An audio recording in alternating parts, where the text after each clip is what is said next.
how do you explain when things don't go as we assume? Or better, how do you explain when others are able to achieve things that seem to defy all of the assumptions? For example, why is Apple so innovative? Year after year after year after year, they're more innovative than all their competition. And yet, they're just a computer company. They're just like everyone else. They have the same access to the same talent, the same agencies, the same consultants, the same media. Then why is it that they seem to have something different? Why is it that Martin Luther King led the civil rights movement? He wasn't the only man who suffered in a pre-civil rights America, and he certainly wasn't the only great orator of the day. Why him? And why is it that the Wright brothers were able to figure out controlled powered manned flight when there were certainly other teams who were better qualified, better funded, and they didn't achieve powered manned flight, and the Wright brothers beat them to it? There's something else at play here. About 3.5 years ago, I made a discovery, and this discovery profoundly changed my view on how I thought the world worked, and it even profoundly changed the way in which I operate in it. As it turns out, there's a pattern. As it turns out, all the great and inspiring leaders and organizations in the world, whether it's Apple or Martin Luther King or the Wright brothers, they all think, act, and communicate the exact same way, and it's the complete opposite to everyone else. All I did was codify it. And it's probably the world's simplest idea. I call it the golden circle.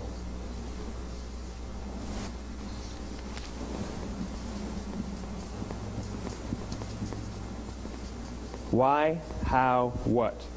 This little idea explains why some organizations and some leaders are able to inspire where others aren't. Let me define the terms really quickly.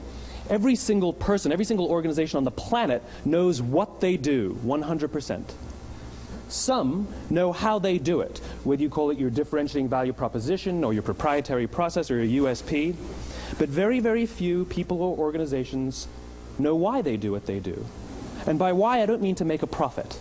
That's a result. It's always a result. By why, I mean what's your purpose? What's your cause? What's your belief? Why does your organization exist? Why do you get out of bed in the morning? And why should anyone care?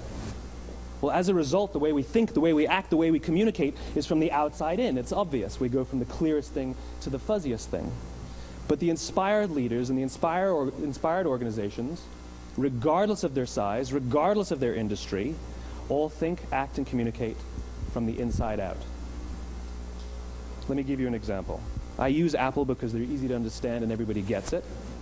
If Apple were like everyone else, a marketing message from them might sound like this.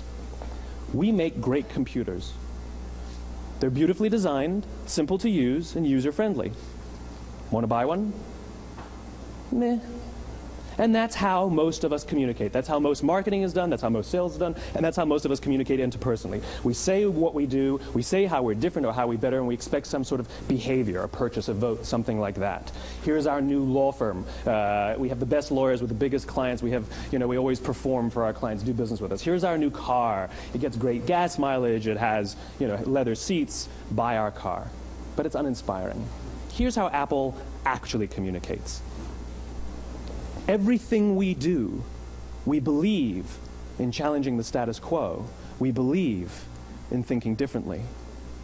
The way we challenge the status quo is by making our products beautifully designed, simple to use, and user-friendly. We just happen to make great computers. Want to buy one? Totally different, right? You're ready to buy a computer from me. All I did was reverse the order of the information. What it proves to us is that people don't buy what you do, people buy why you do it. People don't buy what you do, they buy why you do it. This explains why every single person in this room is perfectly comfortable buying a computer from Apple. But we're also perfectly comfortable buying an MP3 player from Apple, or a phone from Apple, or a DVR from Apple. But as I said before, Apple's just a computer company. There's nothing that distinguishes them structurally from any of their competitors. Their competitors are all equally qualified to make all of these products. In fact, they tried. A few years ago, Gateway came out with flat-screen TVs. They're eminently qualified to make flat-screen TVs. They've been making flat-screen monitors for years. Nobody bought one.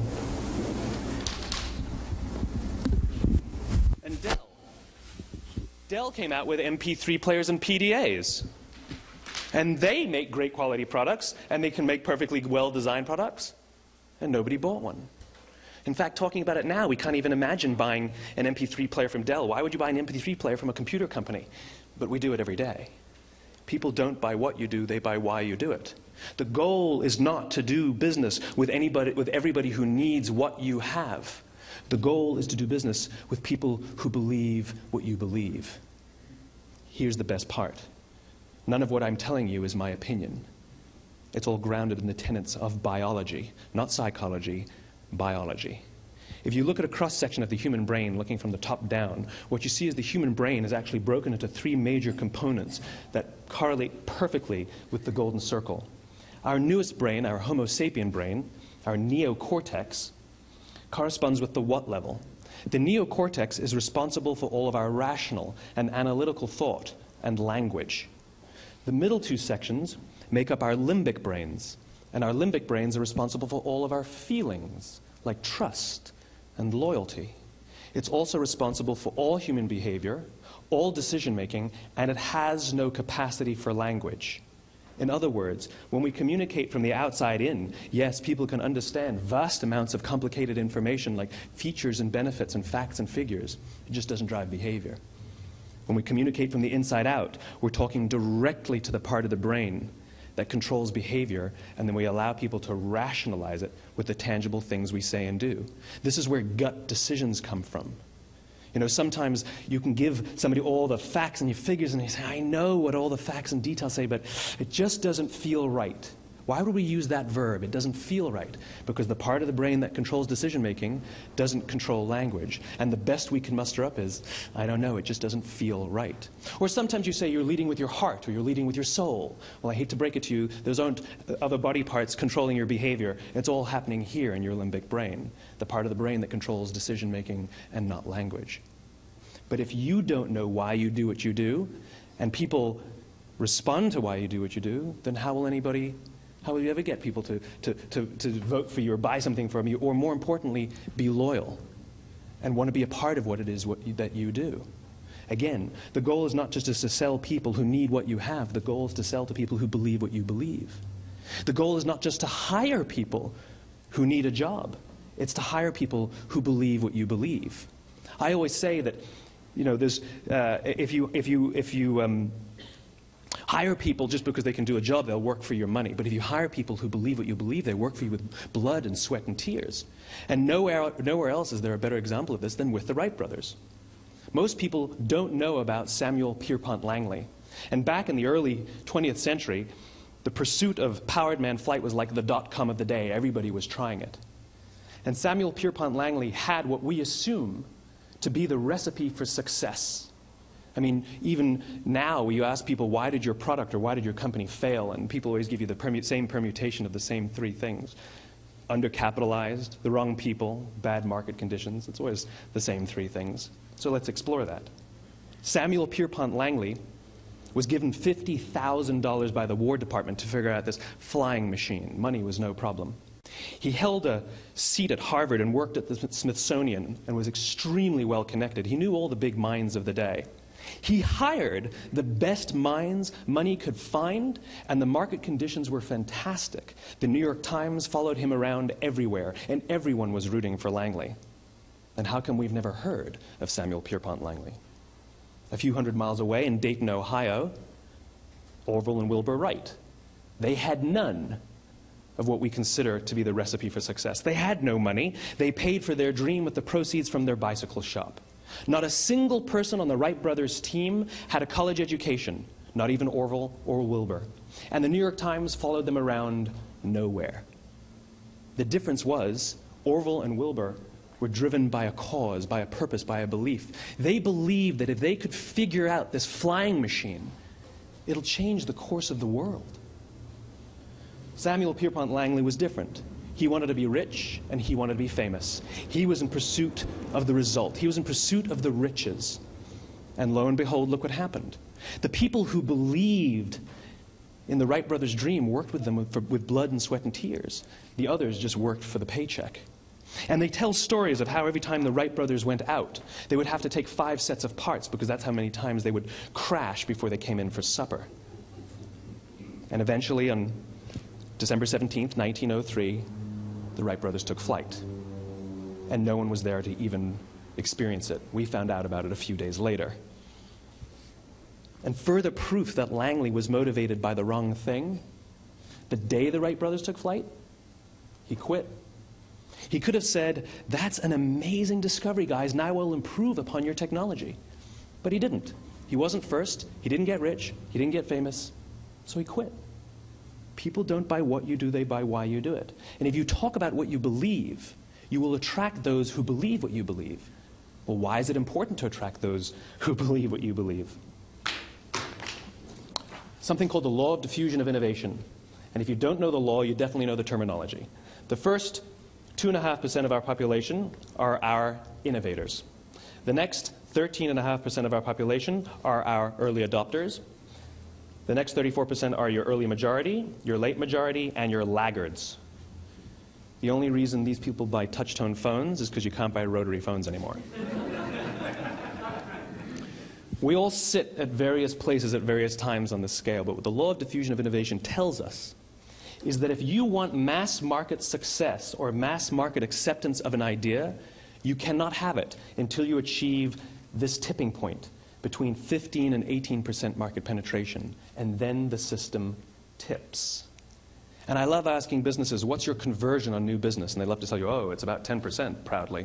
Well, you can trip over 10% of the customers. We all have about 10% who just get it. That's how we describe them, right? That's like that gut feeling, oh, they just get it. The problem is, how do you find the ones that just get it before you're doing business with them versus the ones who don't get it? So it's this here, this little gap, that you have to close, as Geoffrey Moore calls it, crossing the chasm. Because you see, the early majority will not try something until someone else has tried it first. And these guys, the innovators and the early adopters, they're comfortable making those gut decisions. They're more comfortable making those intuitive decisions that are driven by what they believe about the world and not just what product is available. These are the people who stood online for 6 hours to buy an iPhone when they first came out, when you could have just walked into the store the next week and bought one off the shelf.